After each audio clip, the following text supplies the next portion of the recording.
Bonjour et bienvenue dans une nouvelle vidéo de Samcha Guidance. Je suis Marjorie et aujourd'hui encore nous allons parler de l'emprise, mais cette fois d'un point de vue enfin positif. Comment savoir que l'on est sorti d'emprise ou en tout cas que l'on est en bonne voie. C'est parti.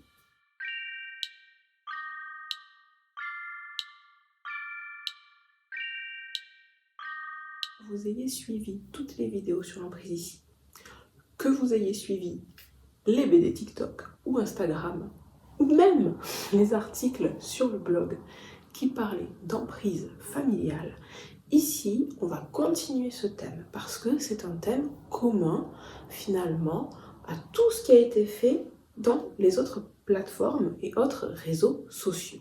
Comment savoir que l'on est sorti d'emprise? On va y aller ensemble, c'est parti. Premier indice déjà, peu après avoir quitté cette personne, ou en tout cas avoir rompu le lien, vous vous sentez mieux, vous vous sentez heureux, vous vous sentez joyeux. Parce qu'il ne faut pas croire, l'emprise, c'est pas uniquement l'impossibilité de faire ce qu'on veut, c'est aussi parfois une sorte d'échange d'énergie qui est tellement négatif qu'on en finit épuisé, on est fatigué. Notre journée n'est rythmée finalement qu'avec cette emprise et on n'arrive pas à avoir la force ou le courage de faire ce qui nous plairait. On n'y pense même plus finalement à ce qui nous plairait parce que la seule chose qu'on se dit c'est comment faire pour satisfaire cette personne et qu'elle ne me blesse pas encore avec ses paroles ou avec des violences physiques. Le deuxième tips, on va dire, qui nous permet de savoir si on en a fini avec l'emprise ou en tout cas si on est en bonne voie, c'est malheureusement la peur. Dans le sens où vous avez peur que cette personne revienne dans votre vie parce que vous vous laissez tellement de liberté maintenant, vous vous laissez tellement la possibilité d'agir, de vous aimer, de vous respecter tel que vous êtes, que vous avez peur que cette personne revienne et qu'elle puisse tout gâcher. Donc vous pouvez parfois, quand vous avez passé une magnifique journée, vous dire « Eh mince, si il revient ».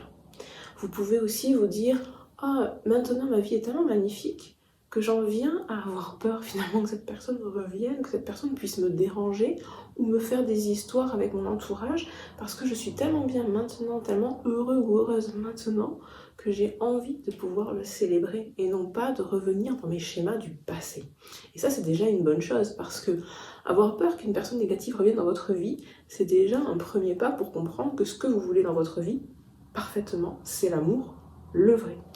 Donc n'hésitez pas à continuer ce travail que vous êtes en train de faire, à continuer de débloquer toutes ces barrières, parce que finalement ça vous permettra aussi de vous sentir mieux avec vous-même, d'avoir plus confiance en vous, et d'éloigner finalement le lien qu'on avait expliqué en spiritualité qui existe peut-être entre vous deux.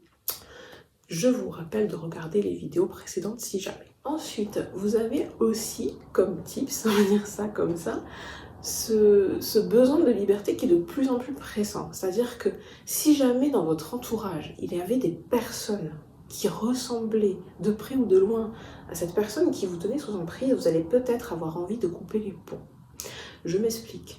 Parfois dans une vie, en spiritualité, on explique qu'on attire ce que l'on vibre.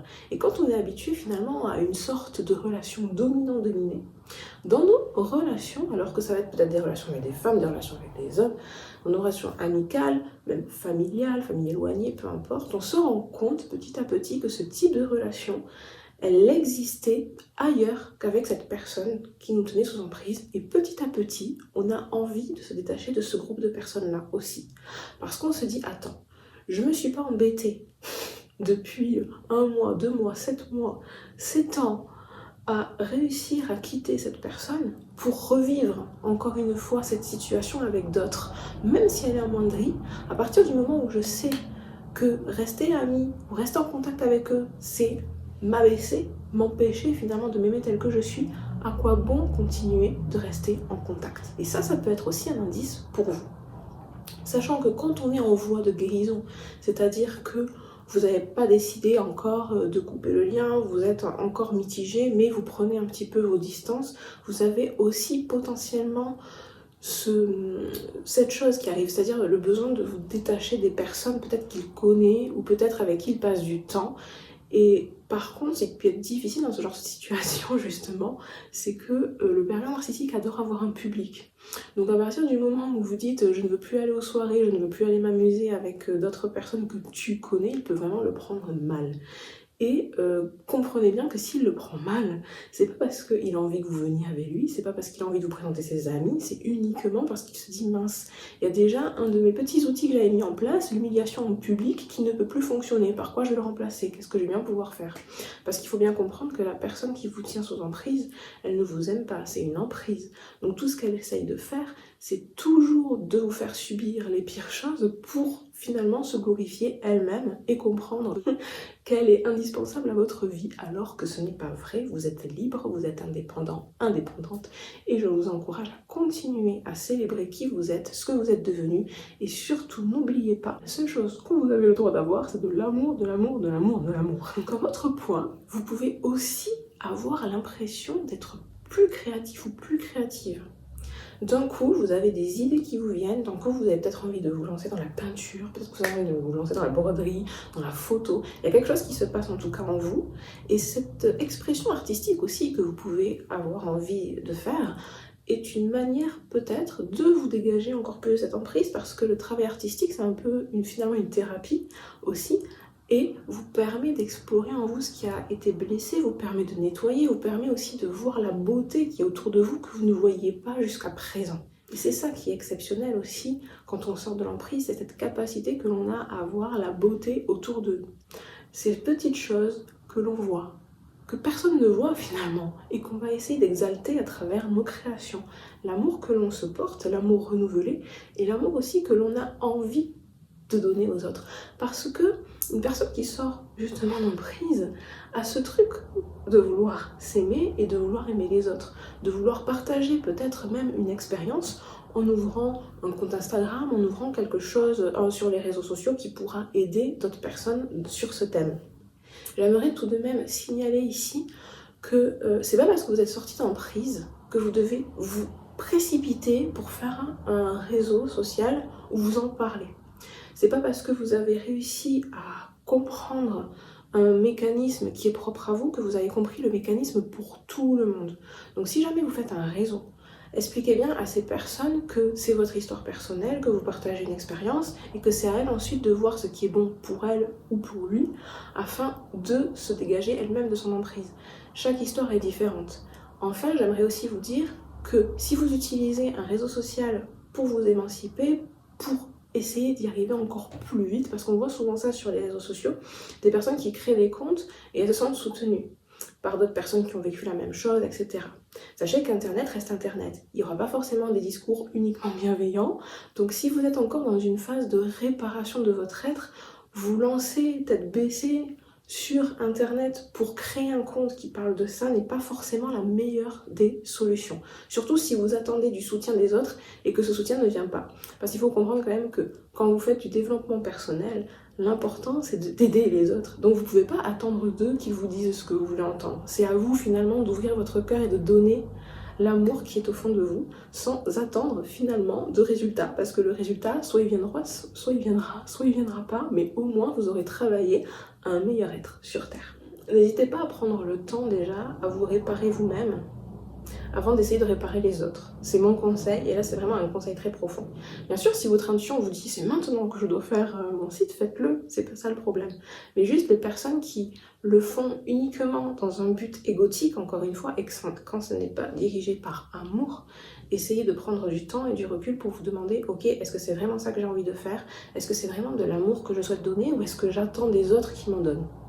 C'est très important. Gardez à l'esprit que c'était des petits exemples que je vous ai donnés aujourd'hui. Il y en aura peut-être bien d'autres dans votre vie que vous pourrez constater en mieux, d'accord? Et sachant que sortir d'emprise, c'est pas non plus rose tous les jours. Il y a des fois où vous allez douter, il y a des fois où vous allez stresser, il y a des fois où vous allez vous demander est-ce que j'ai vraiment pris la bonne décision. Vous allez avoir surtout ce genre de réflexion quand il y a des dates clés qui vont arriver. Par exemple Noël, le jour de l'an, les anniversaires, Pâques, toutes ces célébrations qu'on a ici. Vous allez peut-être vous dire merde, putain mais attends, mais je fais comment cette année si j'ai arrêté de lui parler à cette personne, parce que chaque année on fêtait son anniversaire à tel endroit. Et donc du coup vous pouvez vous retrouver complètement stressé pendant la journée parce que justement l'ego arrive et vous dit non mais attends, tu peux pas ne pas le faire. Parce que si tu ne le fais pas, encore une fois, la peur revient. Il va venir, il va te faire des trucs, il va te faire du mal, il va te blesser, il va en parler à ton entourage, et vous avez encore de nouveau le stress qui arrive. Donc c'est pas non plus tout rose de sortir d'emprise, il y a des fois où c'est pas facile même parce qu'on a ce truc qui revient, cette peur qui revient, et on se dit, pour nettoyer cette peur, pour plus qu'elle existe, il faut que je reprenne contact avec cette personne parce que je me sentirai mieux, alors qu'en fait c'est complètement faux, d'accord? Ce qui se passe à cet instant, c'est juste que votre liberté est tellement grande, vous avez tellement une liberté retrouvée, et vous pouvez tellement choisir finalement ce que vous devez faire ou ne pas faire, que vous vous retrouvez dans une situation en fait en porte-à-faux avec les idées reçues que vous aviez, c'est-à-dire je dois écouter tout ce qu'il me dit ou ce qu'elle me dit. Et là, en fait, tout ce que vous comprenez, c'est je peux faire ce que je veux. Oui, d'accord, mais en fait, cette liberté, elle est trop grande pour moi. Parce que finalement, moi, j'avais l'habitude de faire ci, de faire ça pour lui. Je sais que là, si je fais ça, il sera content. Je sais que si je fais ça pour elle, elle sera contente. Et au final, vous vous retrouvez, hop, contraint entre deux idées. L'idée de je veux ma liberté et l'idée de tu sais que si tu fais ça, tu seras content, que parce qu'il sera content ou parce qu'elle sera contente. Stop. Ne laissez pas ces idées limitantes réenvahir finalement votre espace de liberté. Restez dans l'amour, dans la paix, dans l'harmonie. Quand vous avez des moments de stress comme ça, encore une fois, je vous propose de méditer, d'aller marcher, de faire du yoga. Parce que vous verrez qu'une fois la journée passée, peut-être que vous n'y penserez même plus. Peut-être que tout cela ne sera qu'un lointain souvenir. Donc n'oubliez pas de vous aérer, de vous donner de l'amour, de vous donner de la douceur, de prendre soin de votre corps, de vous faire des petits soins du visage, de vous donner en fait l'amour que vous aimeriez que les autres vous donnent pour comprendre où est réellement votre place dans votre chemin de vie, c'est-à-dire sur un chemin d'amour, de paix, d'harmonie. J'ai beaucoup dit amour, paix et harmonie dans cette vidéo, mais parce que c'est important, parce que ça me vient du cœur et qu'il est temps finalement de vous donner ce droit au bonheur que l'on a tous, mais que tout le monde essaye de revendiquer pour lui-même, dans le sens que vous avez le droit finalement de faire vos propres choix, mais quelqu'un viendra peut-être dans votre vie essayer de vous enlever cette possibilité de faire des choix. Dites-lui non, dites-lui stop, et que si une autre personne qui a les mêmes traits arrive dans votre vie, que vous savez que c'est le même type, arrêtez tout, stoppez tout dès le début, et allez vers la direction qui vous permettra de rencontrer réellement l'amour, et les personnes qui vous permettront de comprendre qui vous êtes, ce que vous êtes et ce que vous vibrez vraiment, la paix, l'amour et l'harmonie. Sur ce, je vous souhaite une magnifique journée, une magnifique soirée en fonction du moment où vous regardez la vidéo. À la semaine prochaine, bye bye.